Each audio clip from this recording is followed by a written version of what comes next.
Bill, first off, thank you so much for being in here with me today. Very exciting day, very successful day. Why don't you tell us a little bit about what we got to see this morning? Yeah, it was really my pleasure to be down here and actually get to witness the capture and berthing of the Dragon spacecraft to the space station. Again, I was here for the demonstration flight, and I got to watch a little bit of the tension as we learned how some of the systems would actually operate and work. And then I got to see the results today of where they took the lessons learned from that previous demonstration mission and the LiDARs, the thermal imagers, all the equipment that was needed to make this work just worked extremely smooth. I can't say enough about the crew on orbit that was really ready to go do the capture. Aki was ready to do the capture. They did it a little bit early, and it worked out really well. And the control center team here and the team out in Hawthorne and with SpaceX just did a phenomenal job of making a pretty complex ballet in space look pretty easy. And it was not easy by any stretch of the imagination, but they just did a great job, and it's great to have the Dragon spacecraft on board the space station today. So not easy by any stretch. A lot of milestones overcome throughout the years that we've been working side by side with SpaceX. Talk about some of the milestones we had to overcome to get to this point. Yeah, I think what's really interesting and fun for me is I get a chance to kind of step back and see the teams interact and work with each other, and the beauty is really them working together. The SpaceX team has some new creative ways of doing business that are a little different than the way we would have done business from a NASA standpoint. The NASA team gets to see that, they get to learn from that, they can actually react and implement that in their ways of doing business. The NASA team also has some ways they've been doing things along, they've learned throughout history.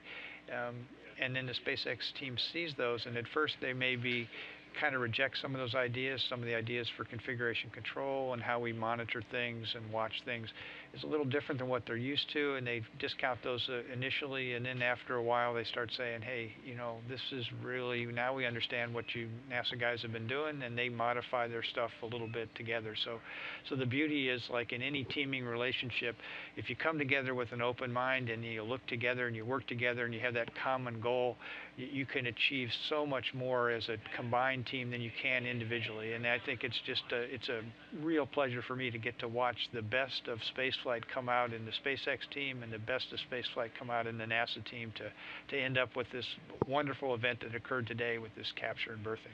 So really bringing in kind of the best of both worlds, some old school NASA knowledge, some new blood from SpaceX, making this Dragon capsule successful.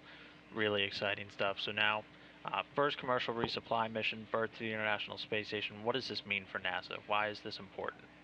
Again, I think this is tremendously important. When we retired the shuttle, we needed a way to get, scientific investigations as well as necessary supplies, crew equipment, food, other things to and from space station. And we entered into the commercial orbital transportation system activity with the Space Act agreements with both Orbital and with SpaceX.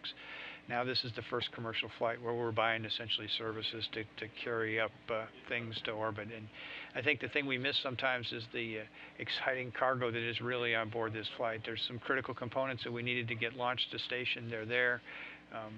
Probably the most important thing for this flight is this will allow us to return some samples from space station.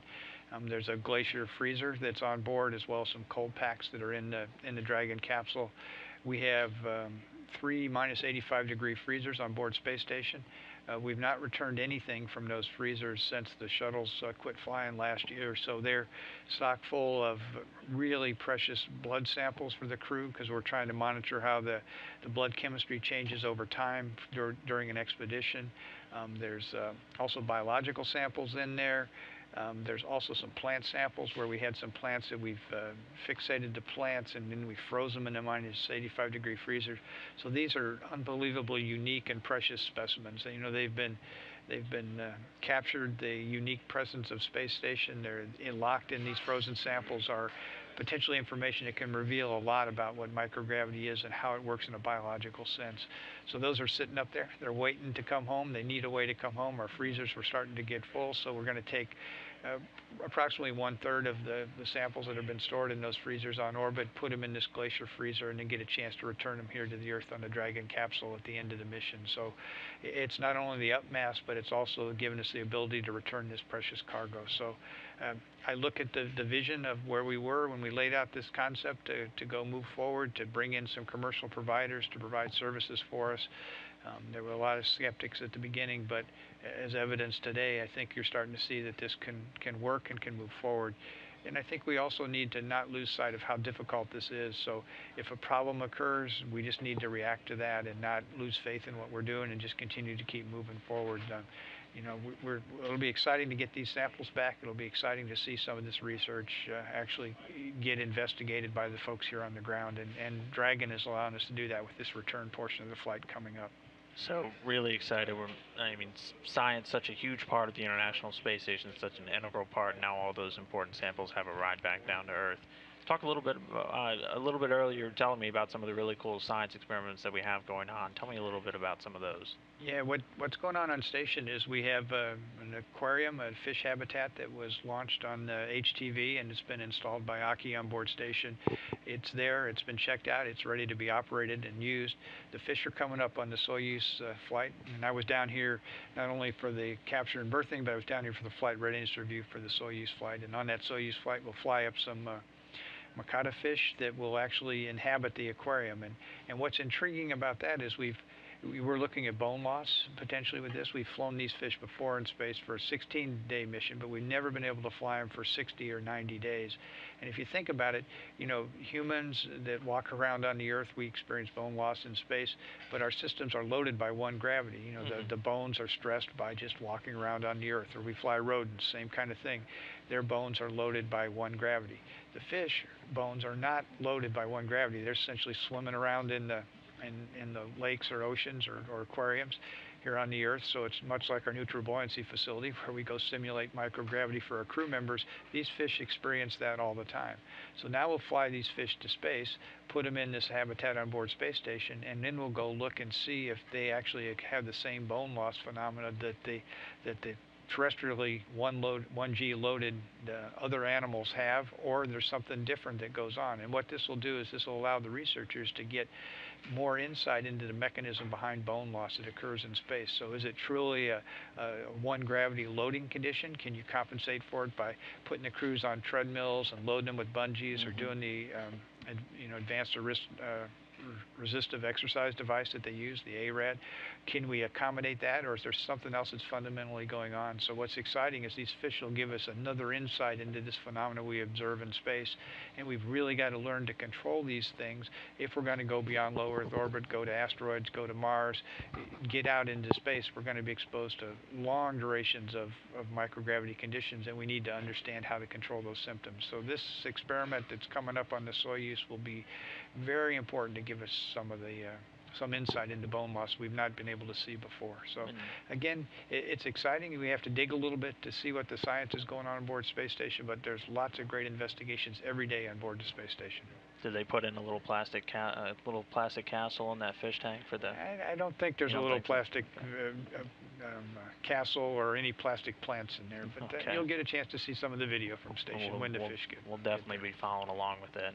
So, again, Dragon commercial resupply getting into full swing, but SpaceX isn't our only partner in the commercial resupply. We have another partner who's moving through and well on their way to soon supplying the International Space Station. That's Orbital. Yep, and Orbital they're going to launch out of Wallops, Virginia, and Wallops Island, Virginia.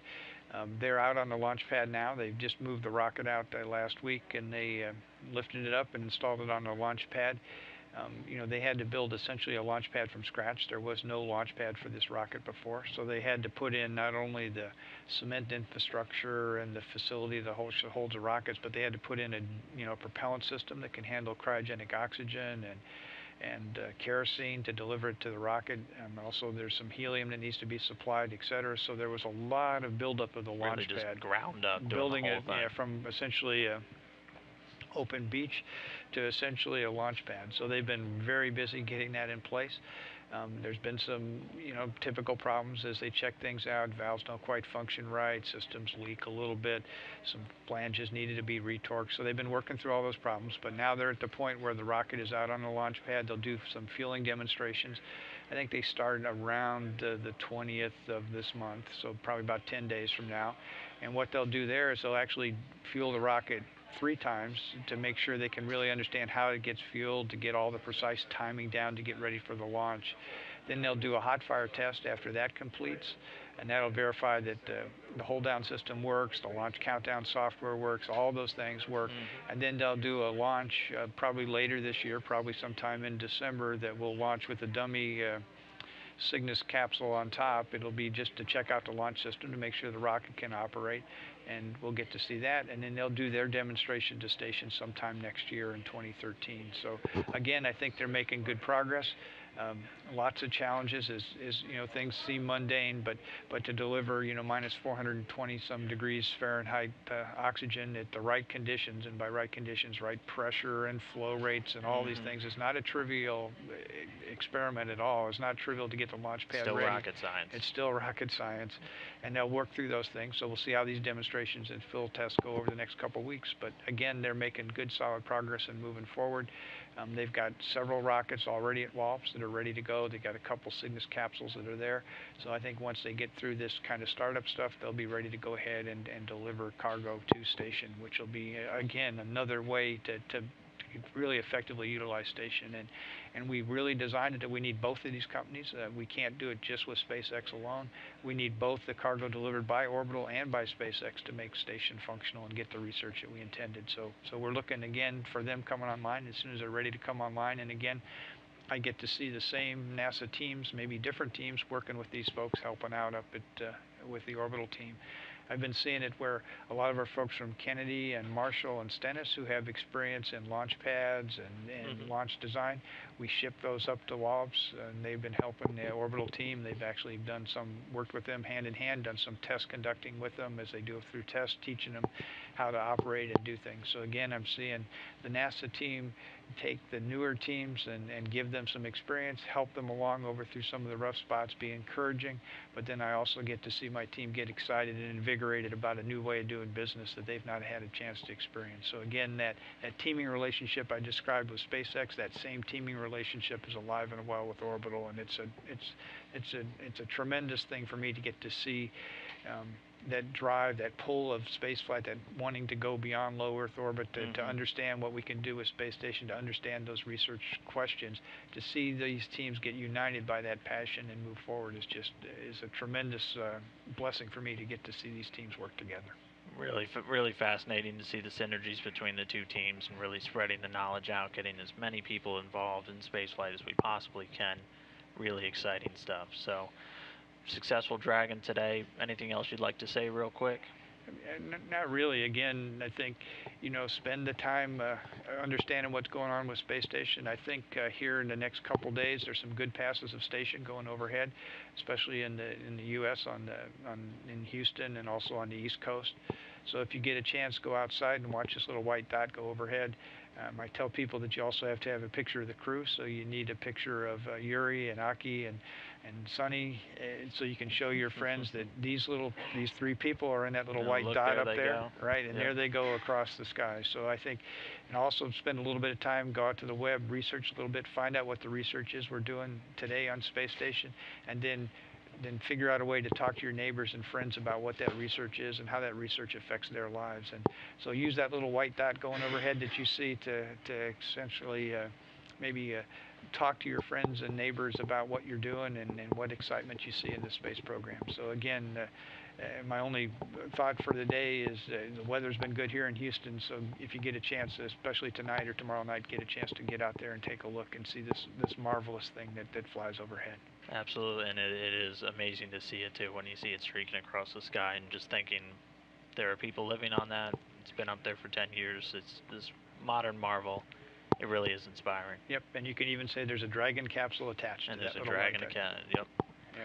All right, well, Bill, thank you so much for being here today. Again, Bill Gerstenmaier, Associate Administrator for Human Exploration and Operations. Very successful day.